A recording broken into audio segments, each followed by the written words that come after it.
Hey everyone, I've got some exciting news.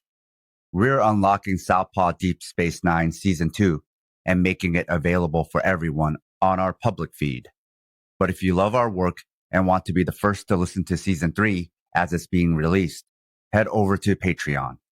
There you'll find break-free versions of past SDS9 episodes, Southpaw and Fight Study, and our other bonus show, Fighters Brew. You'll also find our Liberation Martial Arts program, which is exclusive to our supporters. It's for beginner and advanced martial artists, as well as people just looking for fitness and rehabilitation. It's a gentle, wholesome, and embodied approach to training. Lots of individuals, trainers, families, friends, collectives, activists, and organizations are already using it.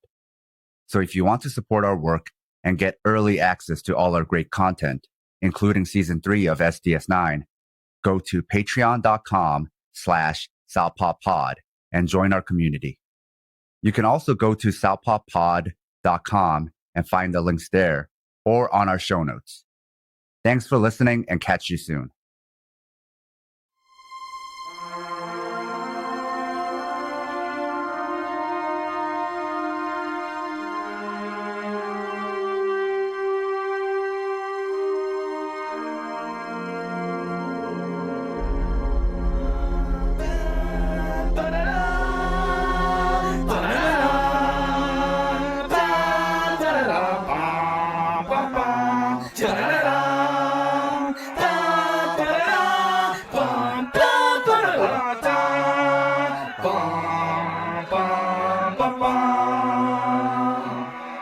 This is Southpaw Deep Space Nine Season 2, where we analyze Deep Space Nine and Star Trek from a political and historical lens, episode by episode. I'm watching DS9 with fresh and hopefully less fan-biased eyes, and Scott is the veteran Trek fan who knows more context about the show. We are discussing Season 2 of DS9, Episode 3, The Siege. Scott, can you tell us about this episode? This is the third part conclusion of the season premiere. It's 3 episodes. When we last saw the crew, Deep Space Nine is about to be taken over. Bajoran vessels are coming, and it is fast approaching. Ben is like, I'm staying with the team. And he goes, who's coming with me? Who's coming with me to them, Because we don't, what a lot of people don't know is that the Cardassians are actually supplying the weapons for this effort from the Circle to get to mess with the provisional Bajoran government, but that is unbeknownst to the Bajoran people. We see that Quark is selling seats to Runabout, staking play on people's tragedy, sells his brother's seat. Turns out later that his brother sells Quark's seat. Families and friends are being separated. Different people are going to different places. Keiko is upset. That's Miles O'Brien's wife. She doesn't want the family to separate.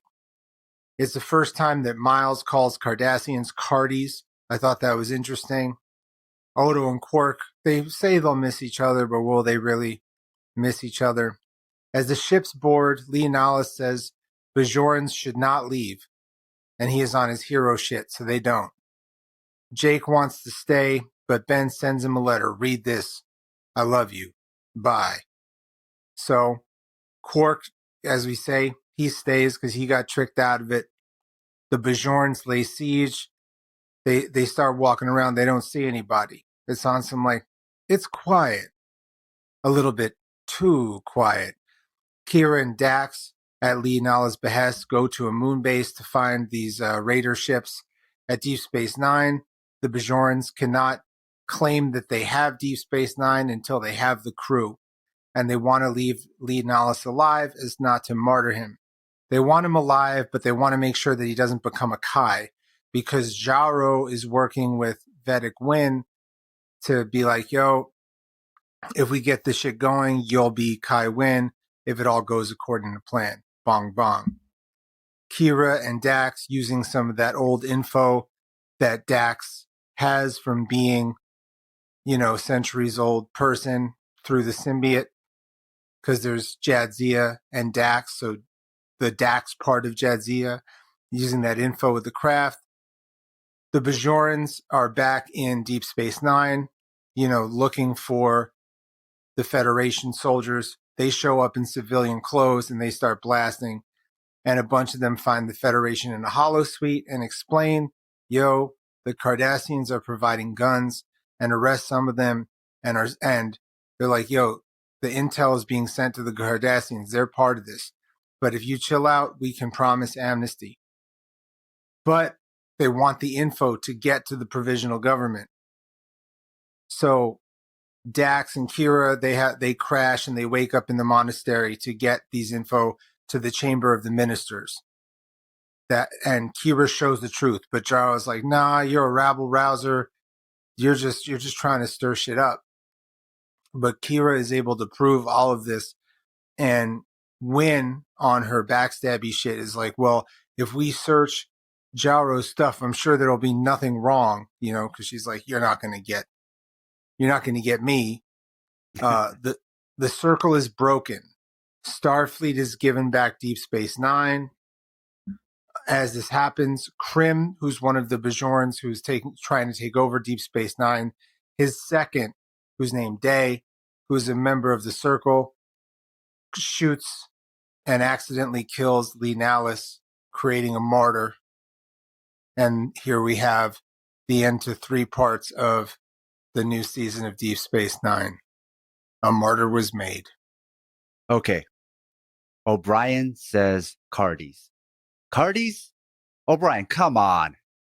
But I actually thought this was a clever bit of writing because O'Brien is a good guy with some bigotry, which is how racism is in real life. But also the poignancy of saying it in front of Keiko, who's Japanese. See, you noticed it too, right? Yeah, so Cardi, a shortened version of Cardassians, reminds me a lot of the slur for Japanese people. Yep.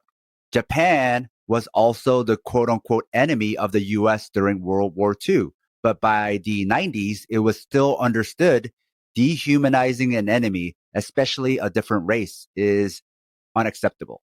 And also considering the trauma bonding and trauma understanding of both Keiko's people and O'Brien, because both of them have strong connections to their roots, granted 200, 300 years later, but both of their cultures made fun of terribly, called outside of their name. I thought it was a little curious that he would do that. But again, it talks about the banality, the benevolent racism, the good guy racist guy, And also it's okay because it's the Cardassians. They're the bad guys.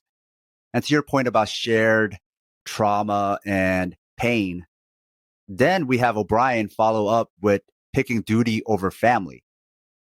Even normally tender Cisco is getting all dutiful and militaristic.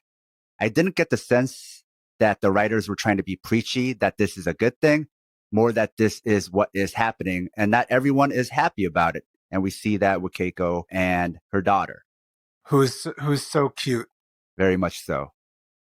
The selling of the seats by Quark later reminds me of classic disaster capitalism.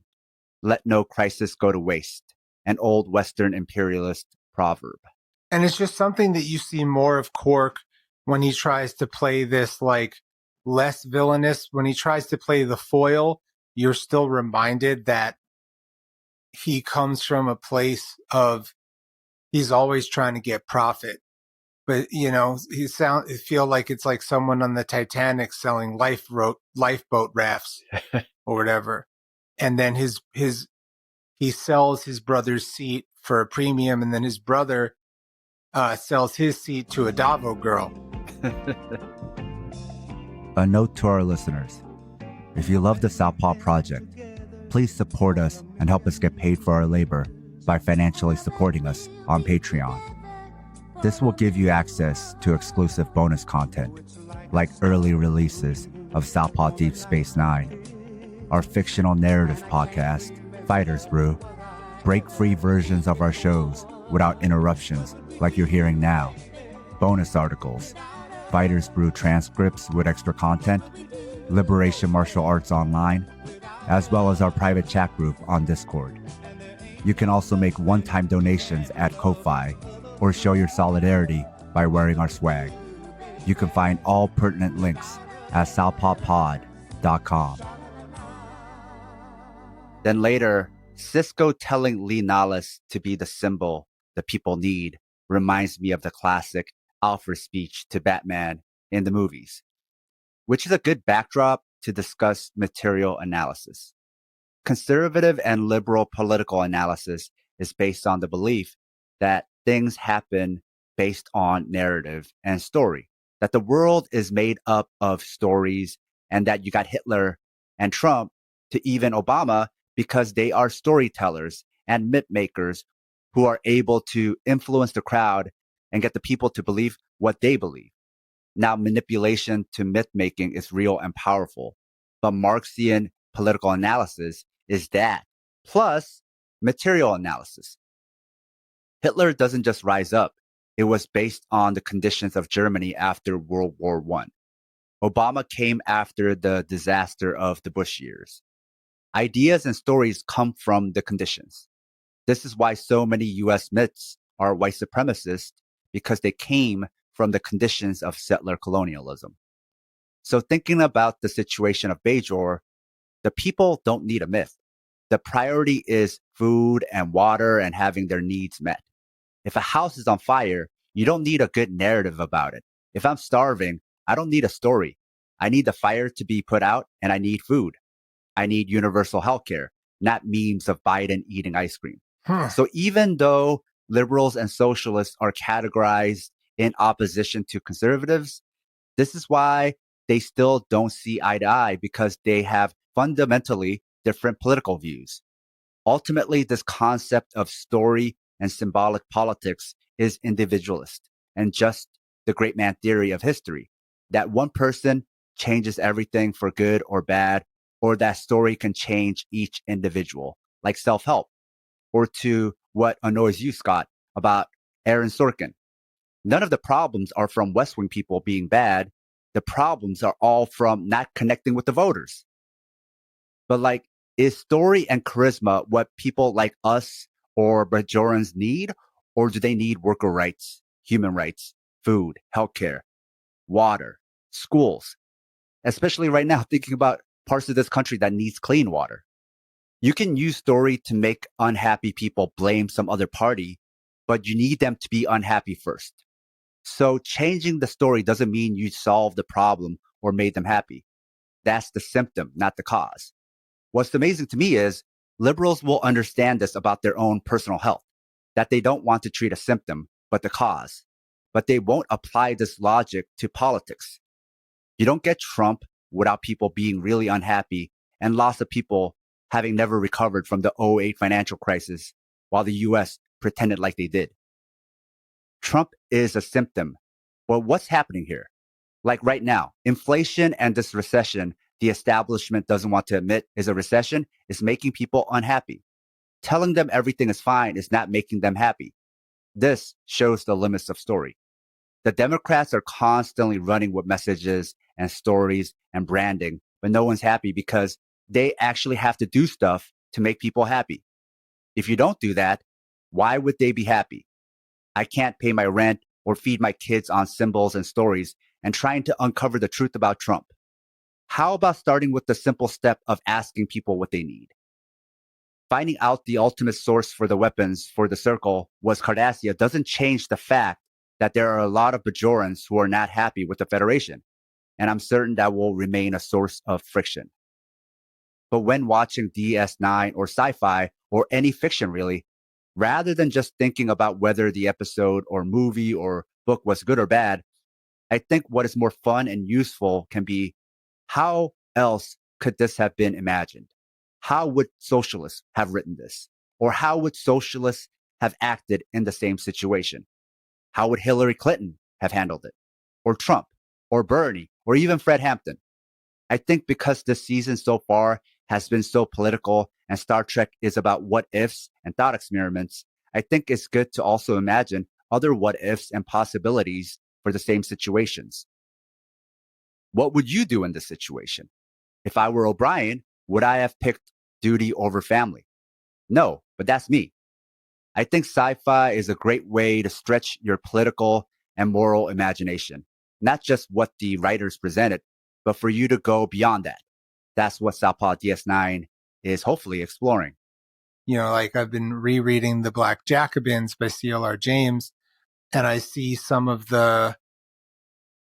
analogs to Cardassia and Napoleon Empire and to Saint Louverture, you know, trying to free his people from Haiti and take advantage of their nutrient rich land, which has always been taken advantage of. And then I see parallels in there, and because the parallels we see between the Cardassians and the Bajorans and who they are and what they can be changes based on different stories. But the idea of Cardassia trying to, you know, create another war, create a unrest within the Bajoran people to somehow get a power play feels very right. It feels like, okay, so they're not done with this stuff because powers, why do powers ever give up powers? And when you talked about Fred Hampton, what would he do in this situation? Well, he would have created a rainbow coalition of figuring out the interest of all the people that were getting fucked over by all this stuff. The reason why I think Fred Hampton was one of the most promising young leftists of America was his intelligence, his ingenuity, his holistic look of change, how he was training people to be both smart and strong and healthful and charitable and talk to people that were different, that were also getting fucked over by the means of capitalism. So I'd love to see a Fred Hampton character in Star Trek. Just I don't think that they would be well equipped to really do it justice, and two, I wouldn't want to see the trauma again. Now, this episode was actually less about political talk, but more an action adventure episode. So, Scott, overall, thoughts on the episode? Did the show nail the landing and the ending of the story arc? No. Were you sad Leonalis died? No. Or was that anticlimactic? Yes. Yes, it was anticlimactic. No, I was not satisfied with the way they did this. No, this is the worst episode of the 3 episodes.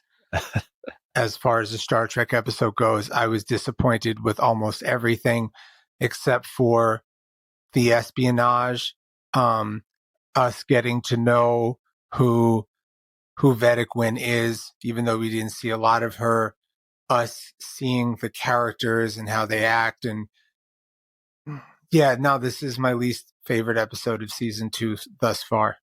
The first episode of this arc, of course, you're just introducing Frank Langella, so you're only going to show him a little bit, right? And whenever he's in the scene, he's amazing. He just steals the scene. Amazing actor. Second episode, he comes out a little bit more and you're like, okay, we're building to something. And then the final episode, this episode that we're talking about, we see him even less than the first episode. And I'm like, they barely utilized this guy. So I was very disappointed how little they use this actor, but also how little, like, he's the central figure of this whole thing. And yet he came out so little in this whole 3-story arc.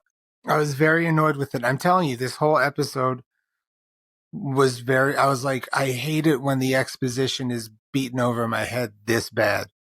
And also, yeah, because it's like, it's just such bullshit. We get this exciting character in Lee Nollis and he's dead before the whole thing goes.